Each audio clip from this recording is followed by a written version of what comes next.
आज हम बात करने वाले हैं चतर सिंह राजा के बारे में। तो चतर सिंह के कार्यकाल में दो तीन इम्पोर्टेंट बातें हुई थी।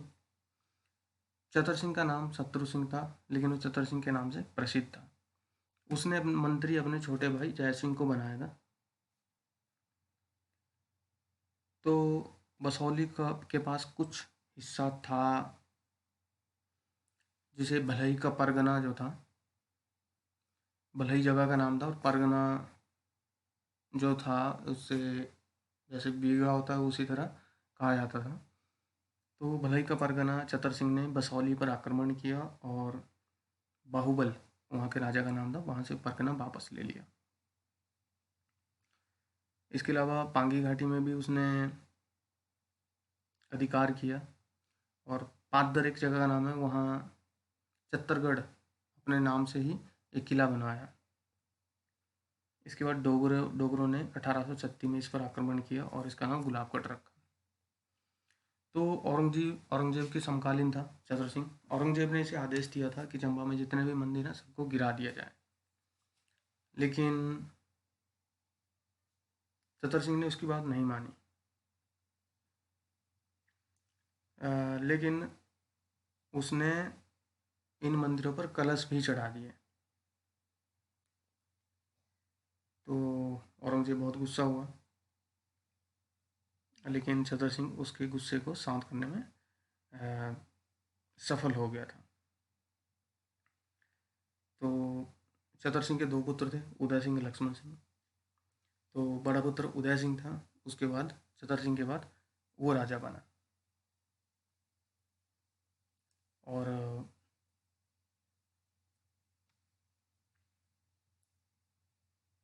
जब जय सिंह जो था चतर सिंह का भाई था, और जो चतर सिंह के समय मंत्री था, तो जय सिंह अपने हिसाब से कार्यभार चलाता रहा, और उसके कार्यकाल में सब कुछ ठीक चलता रहा। तो इसी समय गुलेर के राजा थे राज सिंह, उनकी मृत्यु हो गई और उनका पुत्र दलीप सिंह गद्दी पर बैठा। उसने जो उदय सिंह था चंबा का राजा, उसका सरपरस्त बनाया, और दलीप सिंह जो था वो बाल्यावस्था में था। तो इसका फ़ायदा उठाने के लिए जम्मू और बसौली के राजा थे, उन्होंने गुलेर पर आक्रमण कर दिया। तो उदय सिंह ने उसकी हेल्प की थी, और जो आक्रमणकारी थे उनको खदेड़ दिया था। तो जैसे उदय सिंह का चाचा जो था जय सिंह, उसकी मृत्यु के बाद राजा विलासग्रस्त हो गया, और वो एक नाई की लड़की के प्रेम में फंस गया, और उसने उस नाई को रियासत का मंत्री नियुक्त कर दिया। और इससे क्या हुआ कि रियासत के जो बड़े बड़े अधिकारी थे वो रुष्ट हो गए, और उन्होंने गद्दी पर से उसी को हटा दिया, और उसके चाचा महिपत सिंह के पुत्र उगर सिंह को गद्दी पर बैठा दिया।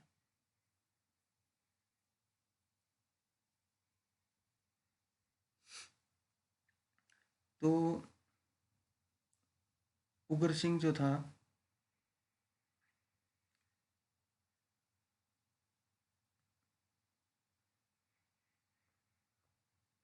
जो यह कार्य उन्होंने इसलिए किया कि उदय सिंह संभल जाए, और एक मास के बाद उसे फिर से राजा बना दिया। उगर सिंह था, वो जम्मू भाग गया, लेकिन जब अधिकारियों ने देखा कि उदय सिंह का स्वभाव नहीं बदला है, तो उन्होंने एक षड्यंत्र रचा और उसे मारने की योजना बना दी, और उसके छोटे भाई लक्ष्मण सिंह को राजा बनाने का वो लालच दे दिया।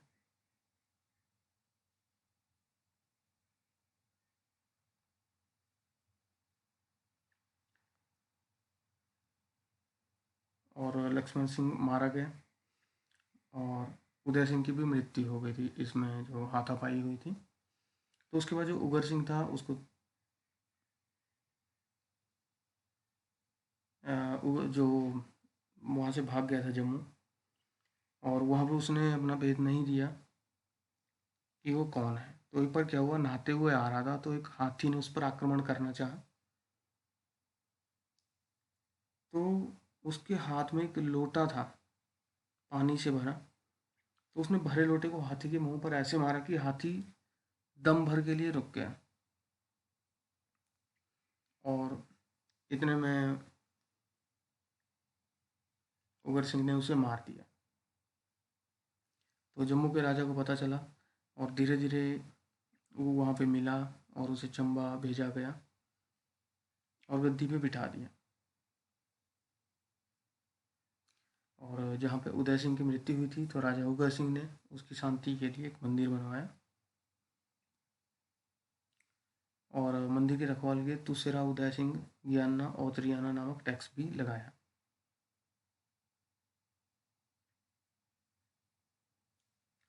तो ऐसे ही चलता रहा कार्यकाल।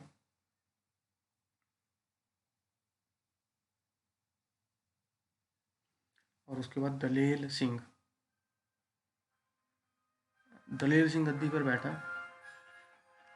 तो उसने उगर सिंह के जो दो पुत्र थे उमेर सिंह और शेर सिंह, उनका भय हो गया। तो उसने लाहौर जो था, लाहौर के सूबेदार से मिला और उसको पकड़वा दिया और लाहौर में बंदी बनवा दिया। और जिन लोगों ने दलेल सिंह की सहायता की थी राजा बनाने में, उसने उनको इनाम भी दिए। तो जो उमेर सिंह था 13 साल तक रहा लाहौर में। तो चंबा में उसके बहुत चाहने वाले थे। तो एक दिन क्या हुआ कि उन चाहने वालों में एक सेवक भी था। तो उसने जो उमेद सिंह था उसको वस्त्र पहना के कैद से निकलवा दिया और स्वयं उमेद सिंह के वस्त्र पहनने लगा। तो हालांकि उसे बाद में पकड़ लिया गया और जब पकड़ा तो उसकी स्वामी भक्ति से प्रसन्न होकर उसको भी बंधन से मुक्त कर दिया गया। फिर ऐसा हुआ उमेद सिंह को पकड़ के लाया गया। तो जो नवाब था उसने सारे बातों की खोज करवाई और पता लगवाया कि चंबा का जो वास्तविक अधिकारी था उमेद सिंह ही था। और जो सूबेदार था उसने चंबा का उसे राजा घोषित कर दिया, उसको सेना टुकड़ी भी दी ताकि वो चंबा का जो शासन था वो अपने हाथ में ले ले।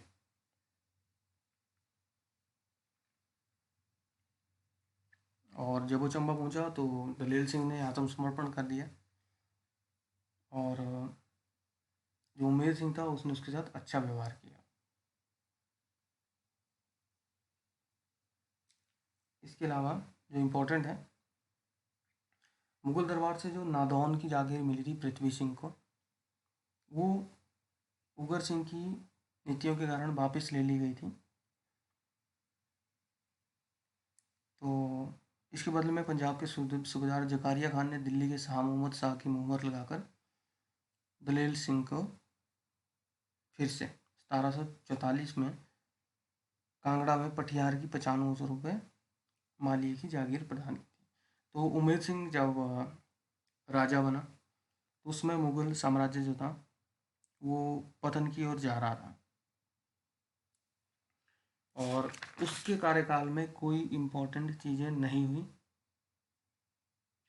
और उसके बाद हाँ, एक ही चीज़ जो इम्पोर्टेंट हुई थी कि उमेर सिंह ने राजमहल का अखंड चंद हिस्से का निर्माण करवाया था। तो नाडा में एक महल बनवाया जिसे अभी राजनगर कहा जाता है।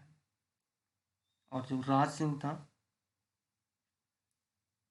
उसका जन्म इसी महल में हुआ और चंबा रंग महल की जो बुनियाद रखी थी वो भी उमेर सिंह ने रखी थी। बात करते हैं राज सिंह। 9 साल की उम्र में गद्दी पे बैठा। उसमें कांगड़ा का जो अधिकारी था, राजा था, वो घमंड चंद्र था। तो उसने राज सिंह की बाल्यावस्था का फायदा उठाया और पटियार जो दुर्ग था उसको अपने कब्जे में ले लिया। तो राज सिंह की माता थी, उसने जम्मू के राजा रणजीत देव से सहायता मांगी और उन्होंने घमंड चंद्र की सेना को खदेड़ दिया पीछे।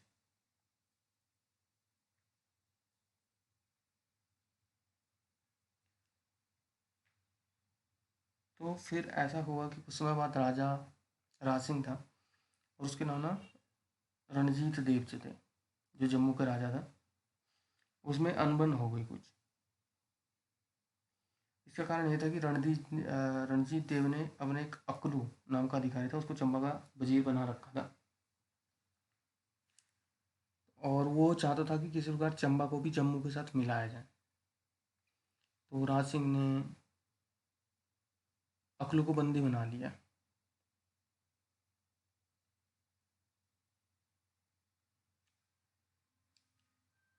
तो ऐसा हुआ कि उसने तत्काल सरदार रामगढ़िया से संबंध स्थापित कर लिए जब उसे पता चला कि चंबा पर आक्रमण हो गया है। राज सिंह ने सरदार को 1 लाख रुपए दे दिए। इसकी सहायता से उसने 3 महीने के बाद अमृतपाल को चंबा से निकाल दिया। ये घटना 1775 ईस्वी की है और ये पहला अवसर है जब चंबा के इतिहास में पहली बार सिखों का उल्लेख मिलता है। तो राज सिंह का विवाह भद्रोह के राजा संपत पाल की सुपुत्री से हुआ था सन 1775 ईस्वी में। इनके घर एक पुत्र हुआ जिसका नाम जीत सिंह रखा गया। सन 1782 में राज सिंह ने बसौली पर आक्रमण करके उसे अपने अधिकार में ले लिया। तो ये चीज़ें इम्पोर्टेंट नहीं हैं। इसके बाद जो राजा हुआ था वो जीत सिंह हुआ। वो 19 साल की उम्र में राजगद्दी पर बैठा था और उस समय की स्थिति ये थी कि बसौली का राजा था विजयपाल। वो चंबा के क्षेत्र झुंड और भलई में लूटमार किया करता था। तो जीत सिंह ने बसौली पर चढ़ाई की और अपने अधीन कर लिया। लेकिन जो युद्ध और लूटमार की जो क्षतिपूर्ति बसौली के राजा ने की तो उसका राज्य उसे वापस दे दिया गया।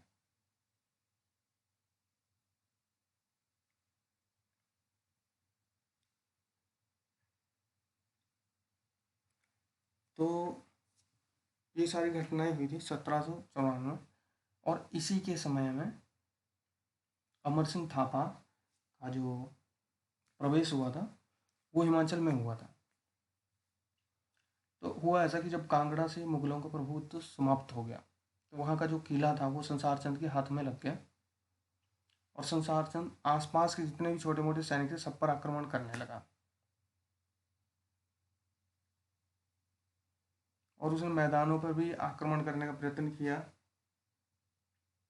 क्योंकि पहले उसके पूर्वजों का था वो भी इलाका, लेकिन रणजीत सिंह के हाथों वो हारता रहा।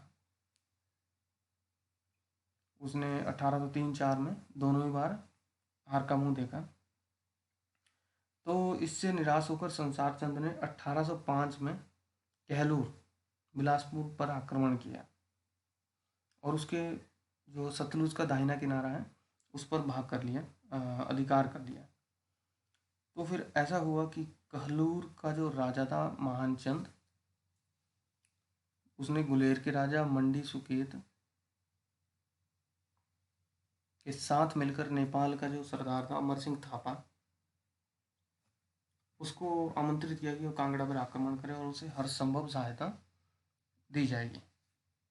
तो 1805 में अमर सिंह ने सतलुज पार आक्रमण करके कांगड़ा पर अपना कब्जा कर लिया। तो कांगड़ा की जो सेना थी वो काफ़ी थक चुकी थी और वो हार गई और जो गोरखे थे उन्होंने कांगड़ा किला घेर लिया जिसमें संसार चंद ने शरण ले रखी थी और 4 साल तक वो उसे घेरे रहे। तो जो संसार चंद था उसने फतेह चंद उसका भाई था उसको 1809 में रणजीत सिंह के पास सहायता के लिए भेजा।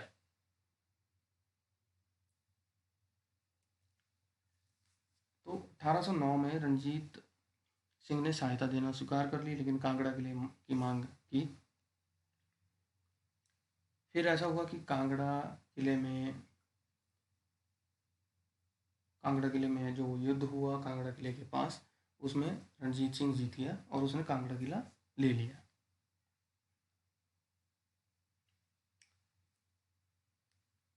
और उसके साथ जो 66 गांव लिए थे,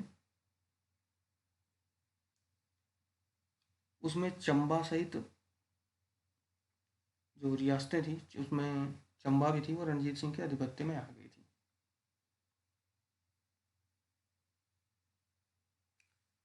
तो अब हम बात कर रहे हैं चंबा की। चंबा का अगला जो राजा हुआ था वो चड़क सिंह हुआ था।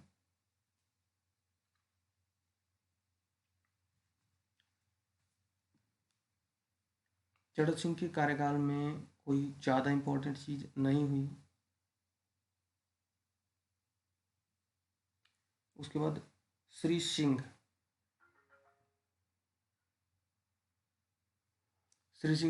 राजा बना था, और वो 5 वर्ष की आयु में राजा बन गया था। तो उसकी जो मदर थी वो कार्यभार अपने मंत्री था उनका भागा, उसकी सहायता से चलाती रही।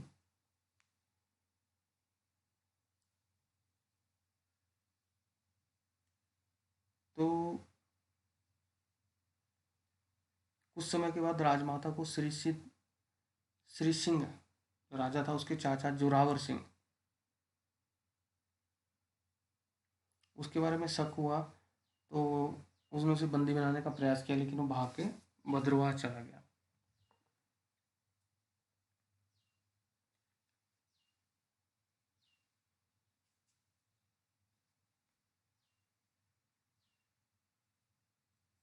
तो जो चंबा के लोग हैं वो जोरावर सिंह, उसका नाम आज भी बड़े आदर से लेते हैं। तो इसके जो शासनकाल है उसमें ज़्यादा इम्पोर्टेंट चीज़ नहीं हुई है। हाँ, 6 अप्रैल 1848 को अंग्रेजी सरकार ने श्री सिंह को एक सनद प्रदान की, जिसके द्वारा चंबा को उसे पीढ़ी दर पीढ़ी के लिए प्रदान किया गया, और उसे अधिकार दिया कि अगर उसकी संतान नहीं होती है तो चंबा के किसी मतलब अपने भाई को या रिश्तेदार को उत्तराधिकारी बना सकता है। और 18 मार्च 1862 में उसे सनद दी गई कि वो किसी को गोद ले सकता है।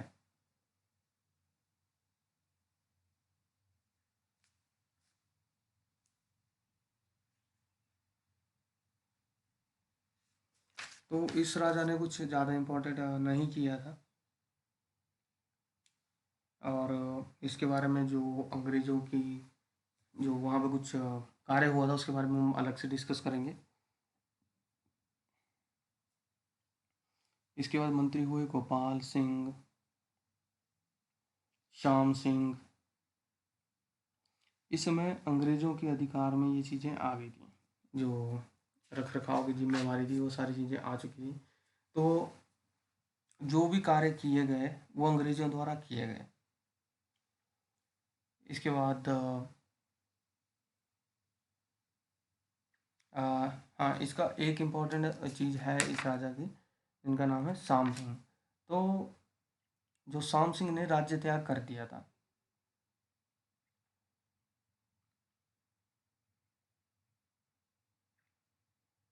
इसके बाद राजा बना था भूरी सिंह।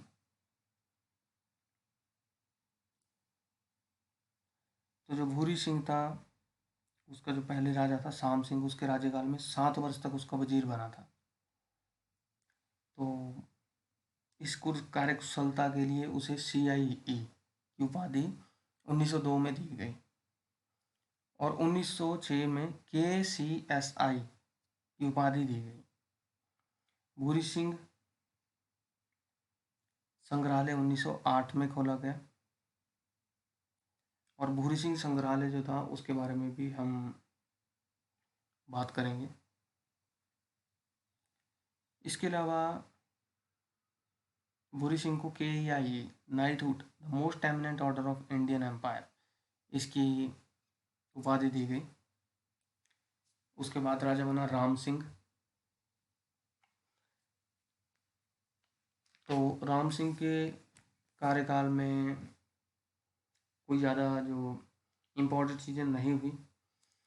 हाँ, इसमें जो नवंबर 1921 में चंबा को लाहौर डिवीज़न से अलग कर दिया गया और भारत सरकार के राजनीतिक विभाग के अधीन कर दिया गया। तो इस समय राज्य की आय थी वो 9 लाख हो गई थी बढ़ करके। और इसने 15 नए स्कूल खोले चंबा में और शारीरिक शिक्षा को भी पाठ्यक्रम में शामिल किया। 1 नवंबर 1921 को चंबा का जो राज्य था सीधे अंग्रेजी सरकार के राजनीतिक विभाग के अधीन कर दिया गया। उसका पुत्र हुआ लक्ष्मण सिंह।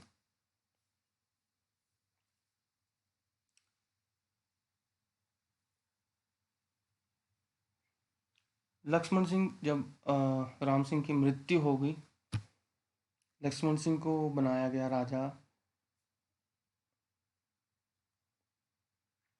और इसके कार्यकाल में जो इम्पोर्टेंट चीज़ हुई थी,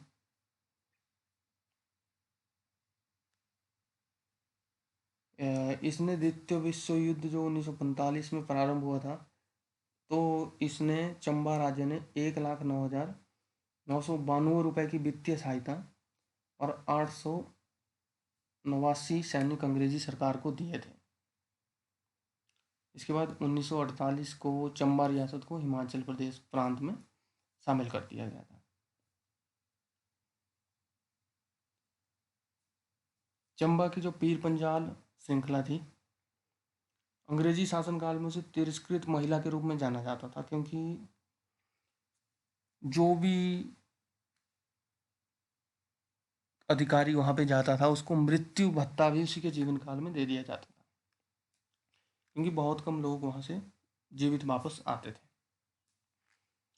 इसके बाद जो राजा बना, राजा प्रेम सिंह बना। और देखिए जो इम्पोर्टेंट है वो ये है भूरी सिंह तक। और चंबा के बहुत सारे राजा हैं, काफ़ी प्रतापी राजा हैं, लेकिन